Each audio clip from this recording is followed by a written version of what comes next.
दशक 6वा, समास 6वा, सृष्टीकथन. श्रीराम. सृष्टीपूर्वी ब्रह्म असे, तेथे सृष्टी मुळीच नसे. आता सृष्टी दिसत असे, ते सत्य की मिथ्या श्रीराम. तुम्ही सर्वज्ञ गोसावी, माझी आशंका फेडावी. ऐसा श्रोता विनवी, वक्तयासी श्रीराम. आता ऐका प्रत्योत्तर, कथेसी व्हावे तत्पर.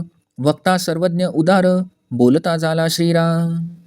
जीवभूता सनातन, ऐसे गीतेचे वचन. येणे वाक्ये सत्यपण, सृष्टी साले श्रीराम. यदृष्टम तन्नष्टम येणे, वाक्यसृष्टी मिथ्यापणे. सत्य मिथ्या ऐसे कोणे, निवडावे श्रीराम. सत्य म्हणो तरी नासे, मिथ्या म्हणो तरी दिसे. आता जैसे आहे तैसे, बोली जेल श्रीराम. सृष्टीमध्ये बहुजन, अज्ञान आणि सज्ञान. म्हणून या समाधान, होत नाही श्रीराम. ऐका अज्ञानाचे मत, सृष्टी आहे ते शाश्वत. देवधर्म तीर्थव्रत, सत्याची आहे श्रीराम. बोले सर्वज्ञाचा राजा, मूर्खस्य प्रतिमा पूजा. ब्रह्मप्रळयाच्या पैजा, घालू पाहे श्रीराम. तव बोले तो अज्ञान, तरी का करीसी संध्या स्नान. गुरु भजन तीर्थाटन, कासया फिरावे श्रीराम. चंद्रचूडाचे वचन, सद्गुरूचे उपासन. गुरु गीता निरूपण, बोलिले हरे श्रीराम. गुरुसी कैसे भजावे, आधी तयासी ओळखावे. त्याचे समाधान घ्यावे, विवेके स्वये श्रीराम. गुरु गीतेचे वचन, ऐसे सद्गुरूचे ध्यान. तेथे सृष्टी मिथ्या भान, उरेल कैचे श्रीराम. ऐसे सज्ञान बोलिला, सद्गुरु तो ओळखिला. सृष्टी मिथ्या ऐसा केला, निश्चितार्थ श्रीराम. श्रोता ऐसे न मानी कदा, अधिक उठला वेवादा. म्हणे कैसा रे गोविंदा, अज्ञान म्हणतोसी श्रीराम. जीवभूता सनातनः, ऐसे गीतेचे वचन. तयासी तू अज्ञान, म्हणतोसी कैसा श्रीराम. ऐसा श्रोता आक्षेप करी, विषाद मानिला अंतरी. याचे प्रत्युत्तर चतुरी, सावध परिसावे श्रीराम. गीतेस बोलिला गोविंद, त्याचा न कळे तुझ भेद. म्हणून या व्यर्थ खेद, वाहतोसी श्रीराम. माझी विभूती पिंपळ, म्हणून बोलिला गोपाळ. वृक्ष तोडिता तत्काळ, तुटत आहे श्रीराम. शस्त्राचेनी तुटेना, अग्नीचेनी जळेना. उदकामध्ये कालवेना, स्वरूप माझे श्रीराम.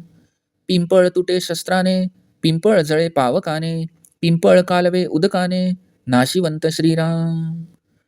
तुटे जळे बुडे उडे, आता ऐक्य कैसे घडे. म्हणून हे उजेडे, सद्गुरु मुखे श्रीराम. इंद्रियाणा मनश्चामी, कृष्ण म्हणे मन तो मी. तरी का आवरावी उर्मी, चंचळ मनाची श्रीराम. ऐसे कृष्ण का बोलिला, साधन मार्ग दाखविला. खडे मांडूनी शिकविला, वोना माझेवी श्रीराम. ऐसा आहे वाक्यभेद, सर्व जाणे तो गोविंद. देहबुद्धीचा वेवाद, कामा नये श्रीराम. वेदशास्त्र श्रुती स्मृती, तेथे वाक्यभेद पडती. ते सर्वही निवडती, सद्गुरूचे निवचने श्रीराम. वेदशास्त्रांचे भांडण, शस्त्रे तोडी ऐसा कोण. हे निवडेना साधू विण, कदा कल्पांती श्रीराम. पूर्वपक्ष आणि सिद्धांत, शास्त्री बोलिला संकेत. ह्याचा होय निश्चितार्थ, साधू मुखे श्रीराम. येरवी वादाची उत्तरे, एकाहुनी एक थोरे. बोलो जाता अपारे, वेदशास्त्री श्रीराम. म्हणून वादविवाद, सांडू नकी जे संवाद. तेणे होय ब्रह्मानंद, स्वानुभवे श्रीराम. येके कल्पनेचे पोटी, होती जाती अनंत सृष्टी. तया सृष्टीची गोष्टी, साचकेवी श्रीराम. कल्पनेचा केला देव, तेथे झाला दृढ भाव. देवा लागी येता खेव, भक्त दुःखे दुःखावला श्रीराम. पाषाणाचा देव केला, एके दिवशी भंगोन गेला. तेणे भक्त दुखवला, रडे पडे आक्रंदे श्रीराम. देव हारपला घरी, एक देव नेला चोरी. एक देव दुराचारी, फोडिला बळे श्रीराम. एक देव जापाणीला, एक देव उदकी टाकिला. एक देव नेऊनी घातला, पायातळी श्रीराम. काय सांगो तीर्थ महिमा, मोडून गेला दुरात्मा. थोर सत्व होते तेमा, काय झाले कळेना श्रीराम. देव घडीला सोनारी, देव वोतीला वोतारी. एक देव घडिला पाथरी पाषाणाचा श्रीराम. नर्मदा गंडी कातिरी देव पडिले लक्षवरी, त्यांची संख्या कोण करी असंख्यात गोटे श्रीराम. चक्रतीर्थी चक्रांकित देव असती असंख्यात, नाही मनी निश्चितार्थ एक देव श्रीराम. बाण तांदळे ताम्र नाणे स्फटिक देवारी पूजणे, ऐसे देव कोण जाणे खरे की खोटे श्रीराम. देव रेसिमाचा केला तोही तुटोनिया गेला, आता नवा नेम धरिला मृत्तिकेचा श्रीराम. आमचा देव बहुसत्य आम्हा आकांती पावत, पूर्ण करी मनोरथ सर्व काळ श्रीराम. आता याचे सत्व गेले प्राप्त होते ते झाले, प्राप्त न वचे पालटिले ईश्वराचे नि श्रीराम.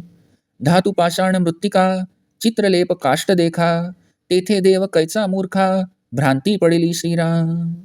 हे आपुली कल्पना प्राप्ता ऐसी फळे जाणा, परी त्या देवाच्या खुणा वेगळ्याची श्रीराम. म्हणून हे माया भ्रमणे सृष्टी मिथ्या कोटी गुणे, वेदशास्त्रे पुराणे ऐसीच बोलती श्रीराम. साधू संत मानुभाव त्यांचा ऐसाची अनुभव, पंचभूतातीत देव सृष्टी मिथ्या श्रीराम. सृष्टीपूर्वी सृष्टी चालता सृष्टी अवघी संवारता, शाश्वत देव तत्वता आदी अंती श्रीराम. ऐसा सर्वांचा निश्चयो येदर्थी नाही संशयो, वितरेका आणि अन्वयो कल्पनारूप श्रीराम. एक कल्पनेचे पोटी बोलजे ती अष्टसृष्टी, तया सृष्टीची गोष्टी सावधायका श्रीराम. एकी कल्पनेची सृष्टी दुजी शाब्दिक सृष्टी, तिजी प्रत्यक्ष सृष्टी जाणती सर्व श्रीराम. चौथी चित्रलेप सृष्टी, पाचवी स्वप्नसृष्टी, सहावी गंधर्व सृष्टी, ज्वरसृष्टी सातवी श्रीराम. आठवी दृष्टीबंधन ऐशा अष्टसृष्टी जाण, यामध्ये श्रेष्ठ कोण सत्य मानावी श्रीराम. म्हणून सृष्टी नासिवंत जाणती संत महंत, सगुणी भजावे निश्चित निश्चया लागी श्रीराम. सगुणाचे नि आधारे निर्गुण पाविजे निर्धारे, सारासार विचारे संत संगे श्रीराम. आता असो हे बहुत संत संगे कळे नेमस्त, येरवी चित्त दुश्चित्त संशयी पडे श्रीराम. तव शिष्ये आक्षेपिले सृष्टी मिथ्या ऐसे कळले, परी हे अवघे नाथिले तरी दिसते का श्रीराम. दृश्य प्रत्यक्ष दिसते म्हणून सत्यची वाटते, यासी काय करावे ते सांगा स्वामी श्रीराम. याचे प्रत्युत्तर भले पुढिले समासी बोलिले, श्रोता श्रवण केले पाहिजे पुढे श्रीराम. एवं सृष्टी मिथ्या जाणो निरक्षावे सगुण, ऐसी हे अनुभवाची खूण अनुभवी जाणती श्रीराम. इति श्रीदासबोधे गुरुशिष्य संवादे सृष्टिकथननाम समास 6वा समाप्त.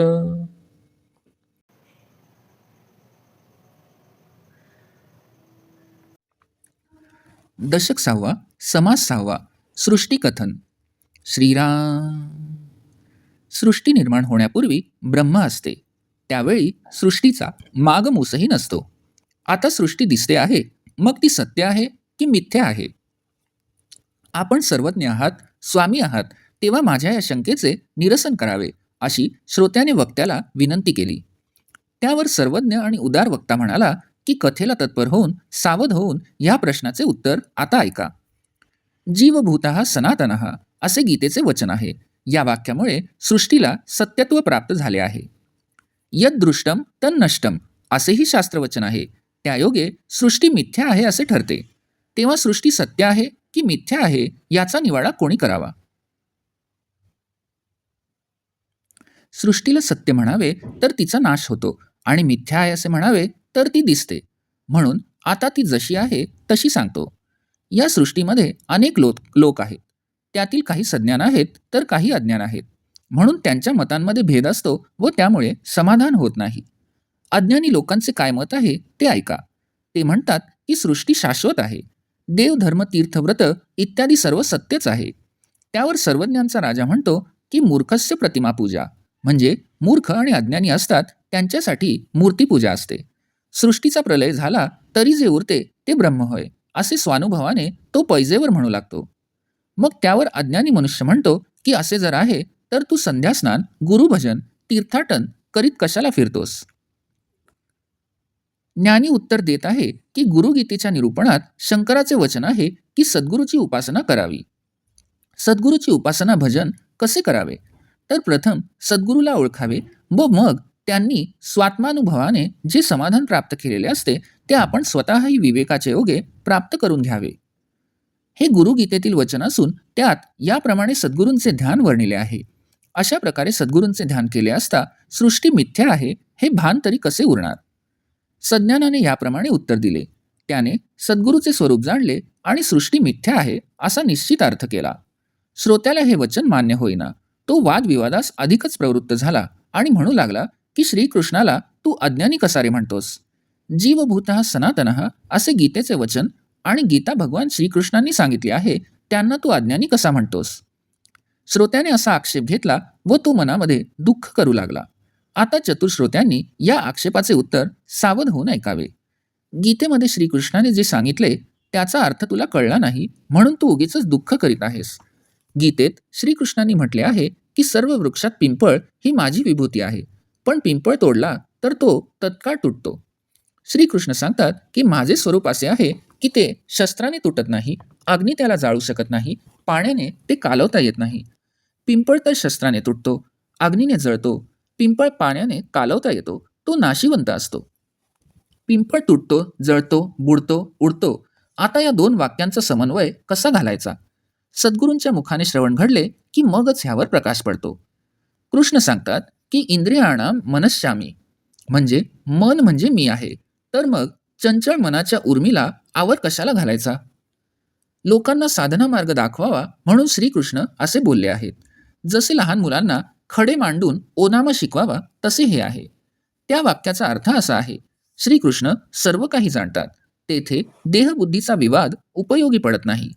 वेद, शास्त्र, श्रुती, स्मृती यातील वचनांमध्ये विरोधाभास वाटतो, पण श्री सद्गुरूच्या वचनाने सर्वांचा समन्वय कसा करावा हे कळते. वेद आणि शास्त्रे यांच्यातील भांडण, मतभेद शास्त्राने तोडता येत नाहीत. साधू पुरुषांशिवाय ह्याचा निवाडा कधी कल्पांतापर्यंत होऊ शकत नाही.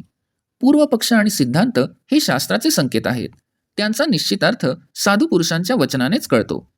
वादामध्ये एकाहून एक वरचढ अशा शंका निघत असतात आणि त्यांची एकापेक्षा एक वरचढ अशी उत्तरेही दिली जातात. वेदशास्त्रात असे पूर्वपक्ष व उत्तरपक्ष इतके भरलेले आहेत की सांगणे कठीण. म्हणून वादविवाद सोडून संवाद साधावा, म्हणजे त्या योगे स्वानुभवाने ब्रह्मानंद प्राप्त होतो. एका कल्पनेच्या योगाने अनंत सृष्टी उत्पन्न होतात व नाश पावतात. अशा सृष्टींना सत्य कसे म्हणावे? कल्पनेने देव मानला आणि तेथे दृढभाव झाला की त्या देवाला अपाय होताच भक्त अत्यंत दुःखी होतो.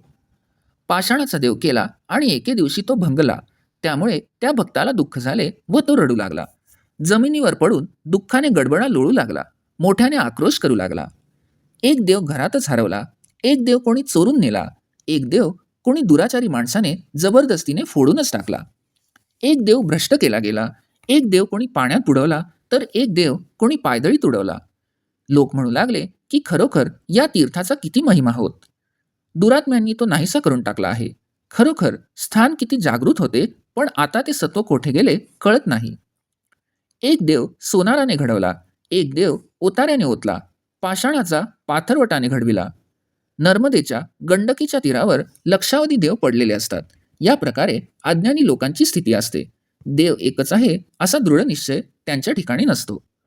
शंकराचे बाण, शेंदूर फासलेले दगड, तांब्याची नाणी, स्फटिक इत्यादी नाना प्रकारचे देव देवाऱ्यात पूजिले जातात. ते खरे की खोटे हे कोण जाणणार? रेशमाचा देव केला, तोही तुटून गेला. तेव्हा आता नवीन नेम धरला आणि मृत्तिकेच्या देवाची पूजा सुरू केली. त्या देवाचे भक्त म्हणतात की आमचा देवच खरा आहे, आम्हाला संकटाच्या वेळी पावत असे आणि सर्व काळ आमचे मनोरथ तो पूर्ण करीत असे. आता याचे सत्व गेले आहे, त्यामुळे जे प्रारब्धात होते ते भोग आता प्राप्त होत आहेत. प्रारब्ध चुकविता येत नाही, ईश्वर सुद्धा काही करू शकत नाही.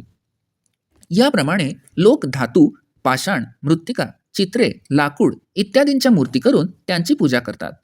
श्री समर्थ म्हणतात की मूर्खा, तुला भूल पडली आहे. या सर्वात देव कुठे आहे? ही सगळी आपली कल्पना आहे. आपल्या प्रारब्धानुसार आपल्याला सुखदुःखे भोगावी लागतात. खऱ्या देवाच्या खुणा काही वेगळ्याच असतात. म्हणून ही सर्व मायेची करणी आहे. ही सृष्टी कोटी गुणांनी मिथ्या आहे असे वेद, शास्त्रे, पुराणे सर्व एकमताने सांगतात. साधू संत, महानुभाव या सर्वांचा अनुभव असाच आहे की पांचभौतिक सृष्टी ही मिथ्या आहे. खरा देव या सर्वांच्या अतीत आहे. सृष्टी होण्यापूर्वी, सृष्टी असताना आणि सर्व सृष्टीचा संहार झाल्यावर आधी आणि अंती देव तत्वतः शाश्वत असल्याने जसाच्या तसाच असतो. वरील सर्वांचा हा स्वानुभवाचा निश्चय आहे. येथे संशयाला जागा नाही. सृष्टीचा संहार आणि उभारणी सर्व कल्पनारूप आहे. एका कल्पनेमुळे 8 प्रकारची सृष्टी निर्माण होते. ते सर्व सांगतो, सावधपणे ऐका. एक कल्पनेची सृष्टी, दुसरी शाब्दिक, तिसरी आपल्या डोळ्यांना प्रत्यक्ष दिसणारी, हिला सर्वच जाणतात. चौथी चित्रलेप, पाचवी स्वप्नसृष्टी, सहावी गंधर्वसृष्टी, सातवी ज्वरसृष्टी, आठवी सृष्टी दृष्टीबंधन, अशा एकूण 8 सृष्टींमध्ये श्रेष्ठ कोणती आणि सत्य कोणती मानावी. म्हणून सर्व सृष्टी नाशिवंत आहेत हे सर्व संत महंत जाणतात. पण हा सर्व निश्चय दृढ होण्यासाठी सगुणास भजावे लागते. सगुणाच्या आधाराने निर्गुणाची प्राप्ती निर्धारपूर्वक करून घ्यावी. त्यासाठी संत संगती व सारासार विचार ह्यांची आवश्यकता असते. असो, आता हे खूप झाले. संत संगतीनेच हे सर्व निश्चितपणे कळून येते. संत संग व सारासार विचार नसेल तर चित्त चलबिचल होऊन संशयात पडते. तेव्हा शिष्यांनी आक्षेप घेतला की सृष्टी मिथ्या हे कळले, परंतु हे अवघे जर मिथ्या आहे तर मग दृष्टीला कसे दिसते? दृश्य प्रत्यक्ष दिसत असल्याने ते सत्यच वाटते. तरी हे स्वामी, याला काय करावे ते कृपा करून सांगा. याचे प्रत्युत्तर पुढील समासात सांगितले आहे. श्रोत्यांनी ते पुढे श्रवण केले पाहिजे. म्हणून सृष्टी मिथ्या आहे हे जाणूनच सगुणाचे रक्षण करावे. अशी ही अनुभवाची खूण अनुभवीत जाणतात. इति श्री दासबोधे गुरुशिष्य संवादे सृष्टिकथननाम समास 6वा समाप्त.